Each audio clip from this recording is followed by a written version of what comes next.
Hey there, thanks for being here. It really means something to me. And if you happen to hit subscribe, that'd mean even more. Let's get into it. The scent of freshly baked cinnamon rolls floated lazily through our kitchen, just like it did on any other slow-moving Saturday. Birds chirped outside through the slightly opened window. I had the day off. She claimed she didn't. I took my time pouring coffee, steady and controlled, trying to mirror the calm I didn't actually feel. Because I already knew. I had seen what I wasn't supposed to. Melissa, my wife of 6 years, sat silently across from me at the kitchen island, her attention buried in her phone. Her thumbs danced across the screen with an urgency that didn't match the silence between us. She hadn't even said good morning. Then she finally spoke. "Daniel," she said quietly, eyes still locked on the screen. "I think we need some distance. I'm taking a solo trip this weekend. I need time to think." I nodded faintly. "Alone," she said. Then she looked up, expression stripped of its usual mask, as if she believed she was finally being honest, but not in the way she thought. "I'm going with Travis," she added, like she was reminding me to take out the trash. Travis, my best friend from college, the best man at our wedding, my fishing buddy, my brother in everything but blood. Well, he's my AP now," she said softly, like it was just a casual confession. AP, affair partner. I knew exactly what she meant. Her overnight bag was already by the door, sunglasses on like she was just stepping out for errands. "This doesn't need to be messy," she said, running a hand through her perfectly styled hair. "You'll be okay." I didn't cry. I didn't raise my voice. I didn't even flinch. I met her gaze and replied, "You've just lit a fire you won't be able to put out. But don't worry. You'll understand soon enough." Because what she didn't know, what she couldn't have imagined, was that I'd already pieced it all together. I had the Uber receipts starting from Travis's apartment, the hotel confirmations made with her work email, the synced cloud photos she forgot still uploaded to my account. I had the footage from the guest room camera, her iMessages, still mirrored to my iPad from when I helped her update it months ago. I didn't just suspect, I knew. Every detail, every timestamp, preserved, verified, unshakable. I wasn't going to confront her in that moment. I had something far more deliberate in mind. I walked into my office, locked the door behind me, and opened a folder labeled Firestorm. Inside, a collection of evidence, screenshots, chat logs, photos, receipts. All of it sent to my attorney in Chicago, a divorce lawyer who doesn't believe in half measures, especially when it comes to alimony. This wouldn't be just a split. It would be a forensic takedown. Let me rewind a bit. To the beginning. Melissa and I had once been inseparable. We met in a smoky jazz lounge in Austin, both reaching for the same empty bar stool. Her laugh pulled me in like gravity. I fell for her hard. She was magnetic, clever, vibrant, alive. But everything began to shift after she got promoted. She started referring to herself as the brand. And I? I faded into the background. Her texts got slower. Her phone never made a sound. She'd come home wearing a cologne I didn't own. But worst of all was the silence, the aching distance. She stopped reaching out, physically and emotionally. We shared a house, but her soul was somewhere else. With someone else, with Travis. Travis, the guy I once trusted more than anyone. Always loud, always the center of attention, always performing. I used to cover for him when his girlfriends got suspicious. I thought he was reckless, not dangerous. Turns out he was a predator, hiding in plain sight, under my roof. The guest Wi-Fi I set up out of hospitality, he used it for his secret meetings with her. His laptop left a digital trail a mile wide. There were hidden folders, encrypted transfers, even a video with a title so vile I almost didn't open it, Cherry Night. And in it, Melissa. In our guest bedroom, a room I had built from scratch. She laughed in it, and her betrayal hit like a freight train. That was the first crack. The unraveling had begun. I sent the hotel records to her company's HR department, along with some of her more colorful messages about her boss, whom she referred to as a brain-dead parasite. Then I forwarded Travis's secret folder, where he marketed his massage services without a license, to his firm's ethics committee. No commentary, no insults, just unfiltered truth. And I waited. By Monday, her name had vanished from the company's leadership Slack group.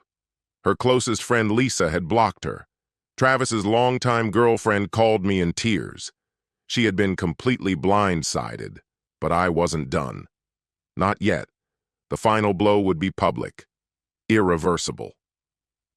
The night Melissa set off for her me time, I sat under the porch light with a glass of the same whiskey Travis and I once shared after game nights. Everything around me looked artificial, like a movie set I no longer belonged to.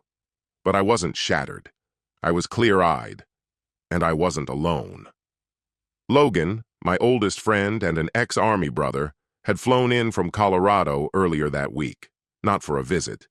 He was there as a witness. That night, I handed him a flash drive labeled Playbook. He watched the first few files, said nothing for a moment, then finally breathed, "Jesus, Danny, this is war." I shook my head. No, this is justice. Melissa and Travis were still tucked away in their little rental cabin. I didn't need to track them.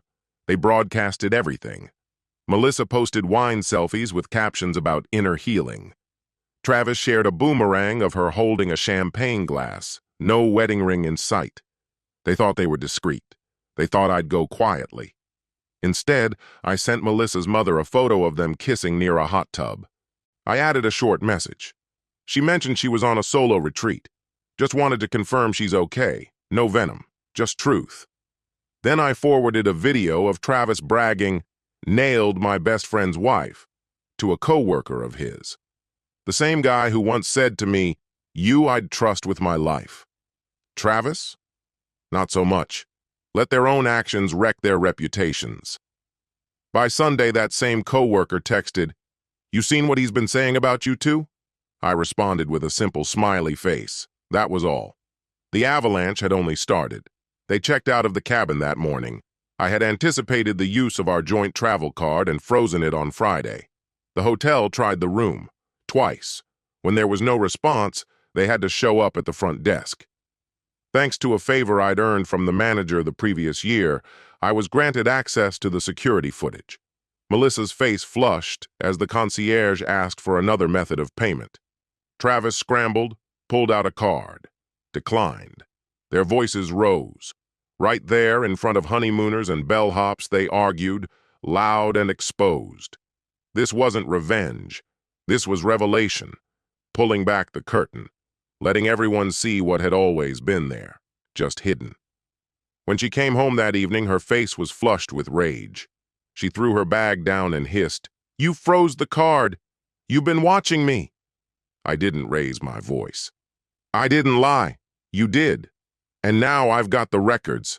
This isn't up for debate. It's documented." She tried to bluff. "You wouldn't dare." But I already had. You let your emotions dictate your choices. That's why I walked away without a second thought. "Ever seen a soldier hesitate before squeezing the trigger?" I asked. She barely reacted. Just the smallest twitch. That was enough. That night, she was already texting our mutual friends, shaping her version of events. "He's losing control. I'm scared for my safety." But I'd anticipated the move. My lawyer had filed the divorce earlier that morning. We initiated a forensic audit citing her unfaithfulness. Shared accounts, frozen. The car she drove daily, titled under my name. I picked it up while she was out with friends. By Monday morning, she couldn't access anything, not even the home Wi-Fi. That same morning, I got a message from Travis. "Hey man, can we talk? Just want to be adults about this." I grabbed a screenshot and added it to the evidence package already in the hands of his HR team. Ethical breaches, sleeping with clients, multiple references to Melissa. That night, I watched her through the window. pacing in the backyard, clutching her phone like it was a life raft. At one point, she lashed out and kicked the shed door. That's when I finally allowed myself a small smile. Then the tides began to shift.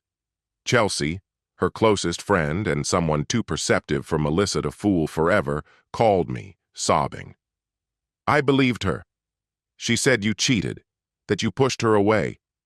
But now I see the truth. She sold a lie, I said calmly. All I did was hold up the mirror.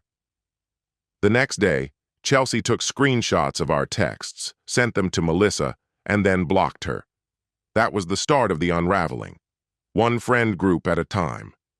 Suddenly, the calls were coming to me instead. Her book club removed her. Her boss emailed to commend my professionalism. We're addressing internal matters involving Melissa. But I wasn't done. Not yet. The final move was already in motion. The dinner invitations had already been sent, written in her tone, her cadence, her words, straight from her email account. Daniel and I are rebuilding. Please join us for a night of honesty, healing, and closure. The RSVPs rolled in. Her parents, her boss, Travis's superior, old friends we hadn't heard from in months replied, "So glad you're working things out. We'll be there." Melissa had no idea. She came home that night humming a tune like she'd just won something. I poured her a glass of wine. She arched an eyebrow. "What's the occasion?" "To fresh starts," I said with a toast. While she showered, I opened the laptop, found the folder labeled The Reveal, and hit export. The night of the dinner, everything was perfectly staged. Candles flickered. A private chef plated the last course. Soft music played in the background. Wine glasses sparkled under warm lighting. The whole setup whispered reconciliation. Melissa emerged in a red dress, smiling wide, eyes flitting across the candlelit room. All this? For us? I nodded. We're only getting started. She didn't question it. She was too immersed in the performance. Then Travis walked in, his cologne arriving a moment before he did, hand settling on her back like he belonged there. Guests trickled in. Her family, colleagues, my friends, even Travis's supervisor. There were hugs, laughter, clinking glasses. Nothing seemed out of place. Dinner flowed smoothly. Laughter echoed. Toasts were raised. Compliments were exchanged. At one point, Melissa leaned in, her voice low. "I knew you'd come to your senses." I didn't answer. After dessert, I gently tapped my glass. Before we wrap up tonight, Melissa and I wanted to share something meaningful, a tribute to truth. She looked puzzled. A few people clapped softly. The lights dimmed. The projector screen came to life. Slide 1. Melissa and Travis locked in a kiss, waist deep in a hot tub. Slide 2. A message from her. "Daniel is so boring. Travis makes me feel alive." A hush fell over the room. Slide 3. Footage of Travis slipping into our backyard at 2:04 a.m. Slide 4. Her voice from a recording in our kitchen. "If he finds out, I'll just cry. He always folds when I cry." The air changed. Her mother lifted a hand to her mouth in shock. Her boss stood abruptly. "You lied to HR," he said, stunned. A friend shouted from across the table. "You said he hit you. I defended you." Travis reached toward the remote, but Logan stepped in his way. "Sit down." And that was when everything fell apart. Melissa didn't cry. Not yet. Her jaw was locked, hands trembling in her lap. Her gaze didn't move. I finally turned to her. "You once said I fall apart when you cry, but look at me, I'm standing, and you're the one falling to pieces." Silence. Thick. Crushing. Not a single person touched their drink. No one spoke. Her lipstick now looked too bright, too artificial under the low lighting. Her hands looked like they no longer knew what to do. Travis stood, trying to salvage the moment. "This is a setup. You can't just air private stuff like this." Logan's voice cut in again, quiet and firm. "Sit down. You're already in deep enough." Flushed and jittery, Travis slowly sat. His boss was texting, eyes never meeting his. Melissa finally found her voice. "I can explain." Her boss didn't blink. "Let's hope you tell the truth this time. We're already auditing your actions. Now I see the full picture." Her mother looked shattered. "You told us he cheated, that he scared you, that he broke your heart?" Melissa turned to me, her voice beginning to shake. "Daniel, please." I didn't move. "You lied, repeatedly. You weaponized trust. You thought I'd stay quiet forever, but all it took was pressing play." One by one, the guests began to leave. Quietly. Some nodded at me. Others couldn't meet my eye. No one looked at her. She didn't move until the last door closed. The soft clinking of empty wine glasses filled the room. Finally, she stood. "You ruined me," she said, her voice barely audible. "No," I answered. "You did that on your own. I just let the world see it." She shook her head, whispering now. "It was just one mistake. Just one." I gave a short, humorless laugh. "One mistake? That was a campaign. You cheated, lied, and turned people I loved into your allies." "I lost everything," she said. "My job, my friends, even my parents won't return my calls." "And you're right," I said quietly. "I used to break down when you cried. Go ahead, shed your tears. It won't change a thing. I'm through giving in." She looked stunned, her expression frozen. I didn't stay to explain. I walked away, leaving her in the middle of the living room, and climbed the stairs without a word. That night I didn't sleep, not out of restlessness, but because I didn't feel the need to. I sat by the window in the bedroom, watching rain snake its way down the glass, thinking about how she had slowly chipped away at the quietest, most sacred parts of me. The warmth, the security, the spontaneous laughter, all gone. But what I took from her in the end was something far more enduring. Things unraveled for them almost instantly. Within a few days, Melissa was placed on indefinite leave from her job. Her boss mentioned integrity concerns and potential damage to the company's image. Travis didn't fare any better. His firm launched an internal probe into his activities. The clips I released weren't just about their affair. They exposed something far deeper, shady dealings he thought were well hidden. Several of his side clients were entangled with his employer's systems. HR saw enough to act. He resigned before they could press formal charges. But the scandal followed him. He attempted to get back on his feet, applied for a position at a firm in Dallas a few weeks later. I didn't need to interfere. The internet had already done its job. Photos from that damning night were everywhere. Someone even leaked his business proposal on a niche site. That alone was enough. The company withdrew their offer without a word. That's when Melissa began emailing me. Long messages, heavy with emotion. First came the apologies, then came the finger-pointing, then the begging. Eventually, threats of legal action. But I had already lawyered up. Every possible angle had been covered. Her final email had just 3 words: "You ruined me." I didn't respond, not because I held a grudge, but because I was done looking backward. The divorce papers were signed. No alimony, no drawn-out legal battles. Everything went in my favor. She had no grounds to contest it. 3 weeks after that fateful dinner, the silence in the house felt different. Not sad, not hollow, just calm.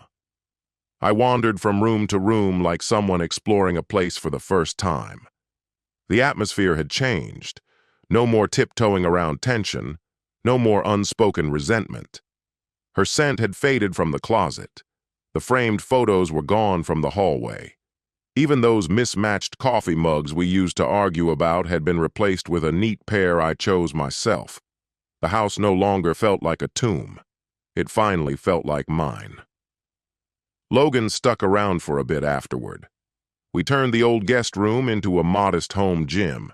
It became our therapy. Tools and construction took the place of therapy sessions. Sometimes we worked in silence. Other times, we traded jabs and jokes. One afternoon, as we anchored a weight rack to the wall, he looked over and said, "You're not angry anymore." I paused for a moment, then nodded. "Yeah, I'm not." "Good," he said, "because that woman, she wasn't just unfaithful, she was erasing you." That line stuck with me, because it was the truth.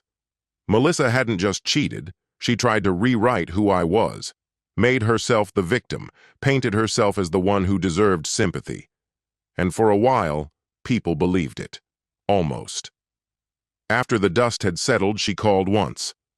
I didn't pick up. She left a voicemail. Her tone was soft, so soft I barely recognized her. "Daniel, you really did love me, didn't you? I think I get that now. I'm sorry. I mean it." That was the last I heard from her. As for Travis, he disappeared from public view. Word got around that he'd moved in with his brother somewhere outside Boise. No car, no steady income. His phone calls went unanswered. His reputation hung over him like a storm cloud. But I didn't gloat. I didn't release more information. I didn't laugh or toast to their downfall. I didn't need to. What needed to happen had already happened. Not with drama, not with noise, but with quiet, methodical resolution. Because real revenge doesn't come with an audience. Sometimes it looks like peace. It looks like standing in a kitchen you renovated with your own hands, pouring coffee with fingers that don't tremble anymore. It looks like choosing to heal, not to prove anything to anyone, but simply because you deserve to. It looks like meeting someone new when you least expect it. Someone real. Someone who doesn't want a show. Just honesty. We met in a hardware store.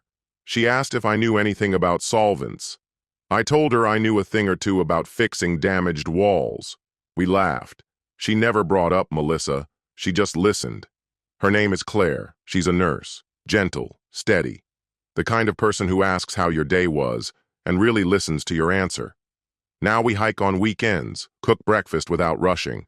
She doesn't need to post our life for validation. She lives it with me, quietly, genuinely. One evening, she asked me if I ever missed what I had before. I thought for a second, then answered, "That wasn't a life. That was a performance." Melissa once told me, "You always fold when I cry." Not this time. Now, she cries alone, and I sleep soundly. That's where this story ends. If it meant something to you, I'd love to hear your thoughts below. Thanks for being here. If this story resonated, check out the others on this channel. Until next time, take care of yourself, friend.